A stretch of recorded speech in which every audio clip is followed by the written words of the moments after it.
Howdy, folks, and welcome to another Untold Tale from this side of nowhere, or at least an episode of the podcast, and Retold. This is Untold Tales Retold, where we go back and give you, a rerun, a retelling. I guess retelling's the word for it, but we're going to share a previously shared episode, so you don't have to scroll back through all of the episodes to find it. This is Untold Tales Retold. Before we get rolling, let's have a message from our sponsors. We're sponsored by Basins Market, located in Basin, Wyoming.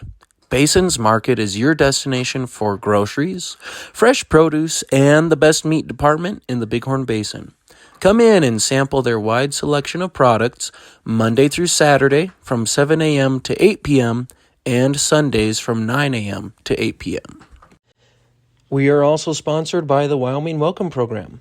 The Wyoming Welcome Program offers two services to local businesses: Table Talk and the Wyoming Welcome Baskets. Wyoming Welcome Baskets are filled with promotional items for local businesses and distributed to new move-ins to the Bighorn Basin. Table Talk brochures include jokes, facts about the state of Wyoming, the month's holidays, and advertisements from our local businesses. These brochures are placed on restaurant tables in Cody and Powell for diners to peruse.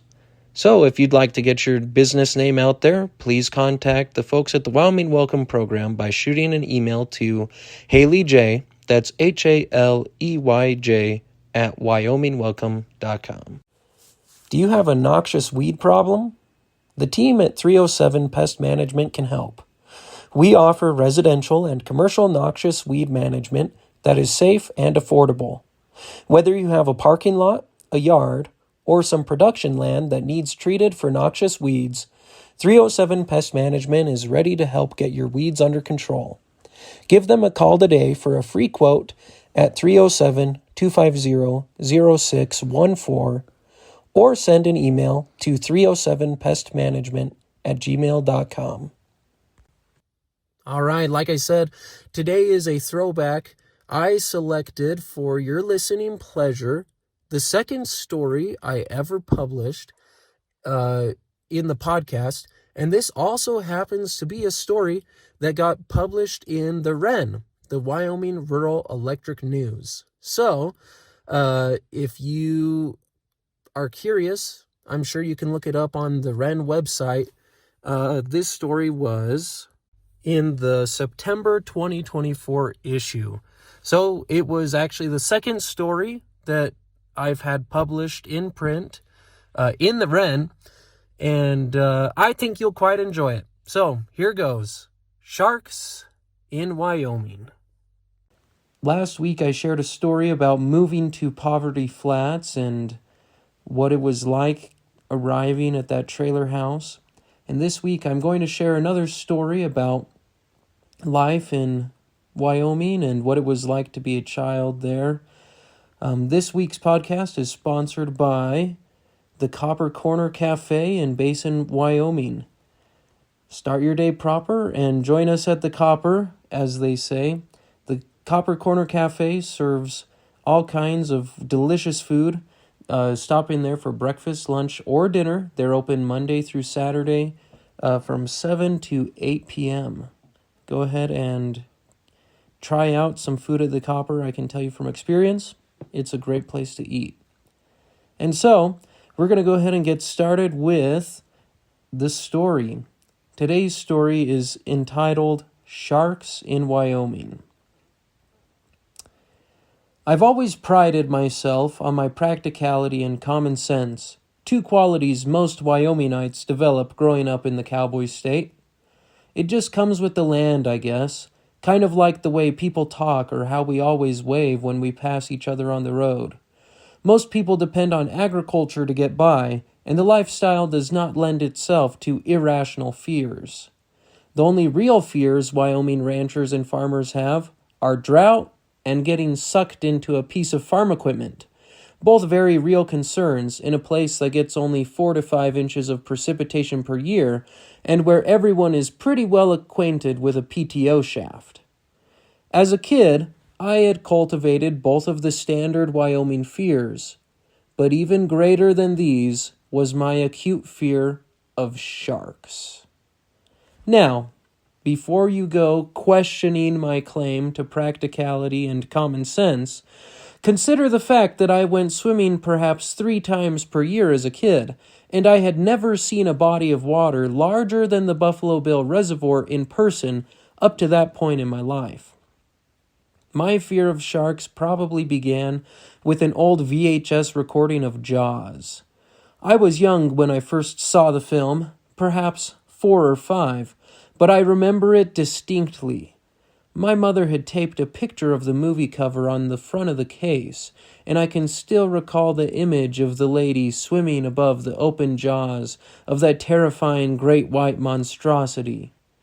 Add to that the music, the haunting, suspenseful build-up to the terrible moment when the shark strikes, devouring its unsuspecting victim. It still gives me the chills when I think about it. I'm sure the movie would have been quite scary too had I ever watched it, but the case itself was enough to plant the seeds of a true phobia. My imagination took care of the rest. Now, my fears were assuaged somewhat when in first grade, Mrs. Vandersloot assured me sharks were saltwater fish, and Wyoming, being thousands of miles from any ocean, was the last place a shark would turn up. She almost had me convinced, but not quite. I couldn't let my guard down, or else my worst fears would be realized. Take, for example, what happened with Uncle Greg's new pickup truck. You see, the only thing perhaps more uncommon in our little town of Poverty Flats, Wyoming than rainfall was new vehicles. So, when my Uncle Greg came home with a Toyota Tacoma that was new to him, it was big news. The cherry red pickup truck wasn't brand new, but it was pretty dang close. "Gee, it even has all the letters on the tailgate," my dad said when Uncle Greg came by to show it off. Sure enough, he was right. There in big white letters on the back of the truck was the word Toyota, the full 6 letters of it.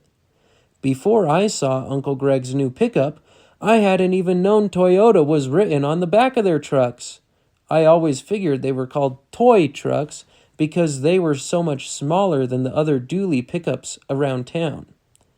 "Yes, sir," Uncle Greg said, grinning like he had just shot another buck deer in the cornfield behind his house. "I even got brand new mud tires put on it," he added enthusiastically. Right off the bat, Uncle Greg wouldn't let anyone drive the truck but him, and he seemed particularly wary of letting Grandma drive it. People said his fears were unfounded, just like they discredited my fear of sharks. Grandma, Greg's mother, was the best grandmother and mother a boy could have, but Uncle Greg was convinced she was cursed with bad luck when it came to vehicles. Take, for instance, the time she was driving Grandpa's little blue Ford Ranger, and it suffered a bout of spontaneous combustion. Uncle Greg said it was her curse that caused the fire, but people said it really wasn't her fault a mouse had built a nest under the engine block. That could happen to anybody. And that time the spray four-wheeler tipped backwards with her on top wasn't her fault either. The tank of spray on the back would have flipped a pickup truck backwards if you had gunned it up a hill like the one Grandma was climbing. All these coincidences shouldn't have made Uncle Greg so worried about Grandma using his pickup, people said, but his fears were realized the day Grandma's little green car wouldn't start. On one of those rare days, when Uncle Greg had dared to drive the new Toyota, he parked it outside Grandma and Grandpa's house, then walked across the road to one of the fields, where he climbed onto a tractor and began cultivating corn. It just so happened the battery on Grandma's old green car was dead that day when she went out to start it. Uncle Greg would later say this was another case of Grandma's curse in action, especially because it led to what happened next. Grandma needed to drive to town, and when Grandma needed to drive somewhere, there was no stopping her. That was when she noticed Uncle Greg's new to him pickup truck.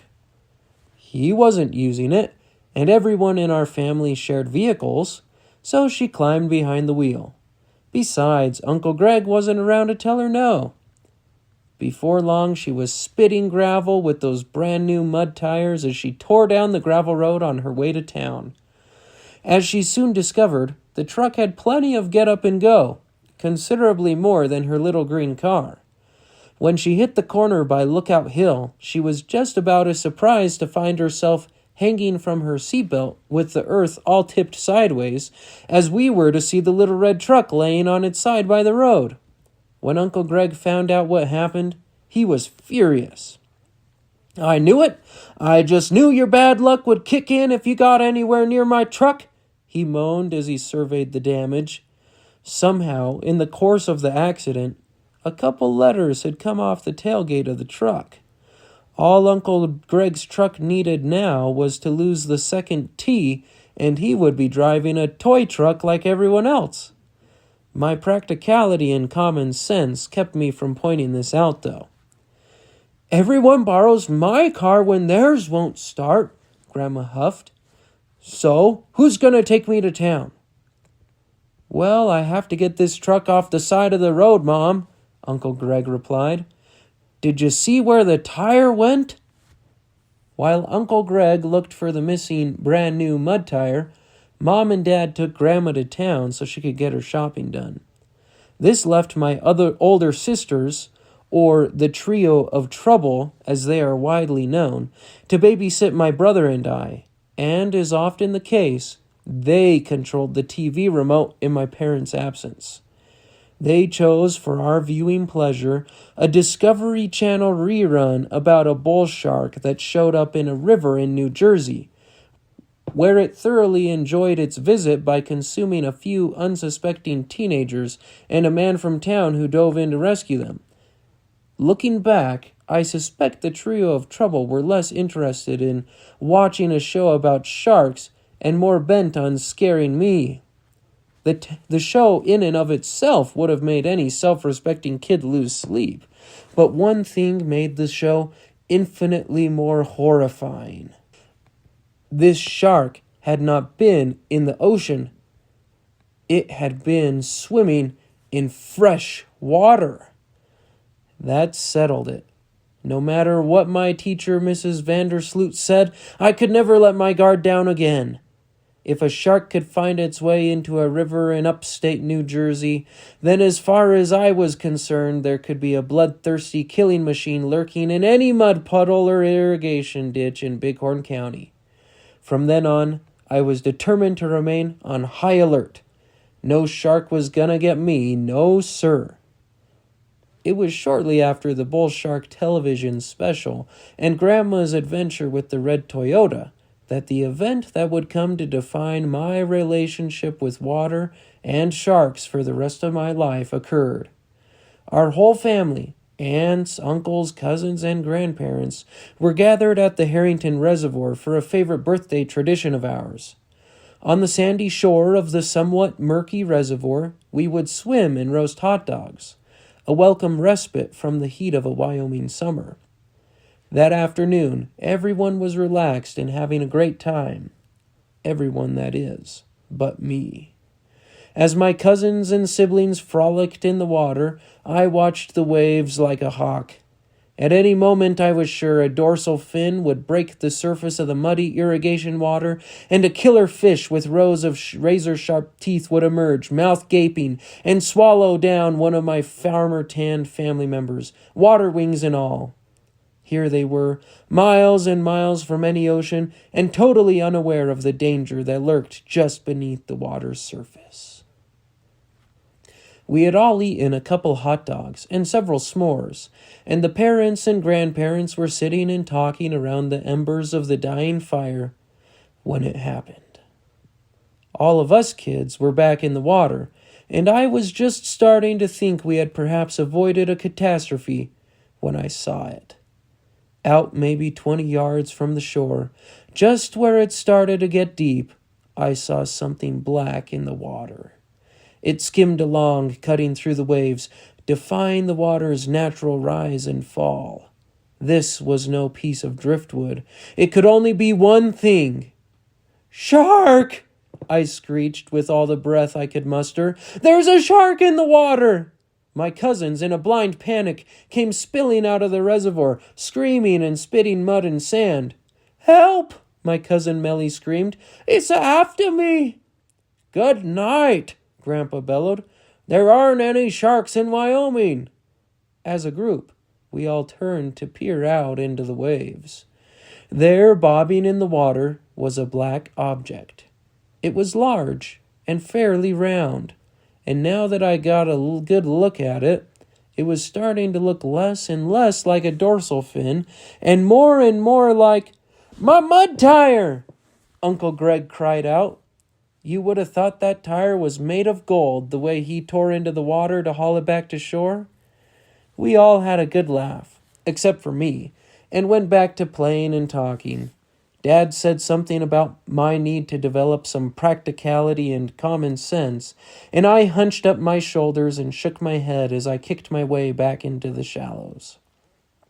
I had been so sure there was a shark in the reservoir, but maybe my fears really were unfounded. Since then, I've let my guard down considerably. It really is impossible for a shark to end up in the middle of the driest state in the U.S., thousands of miles from the ocean, right? I think I'll let my practicality and common sense put my fear of sharks to rest. So, I guess that leaves only my fear of crocodiles to be resolved, and I'll be safe to swim anywhere in Wyoming. There you go. Sharks in Wyoming. You never know when it's safe to go back in the water. Just saying. If you would like to get in touch with me or share any comments, suggestions for stories, etc., feel free to send an email to untoldtalesthepodcast@gmail.com, and we'll see you in a couple weeks.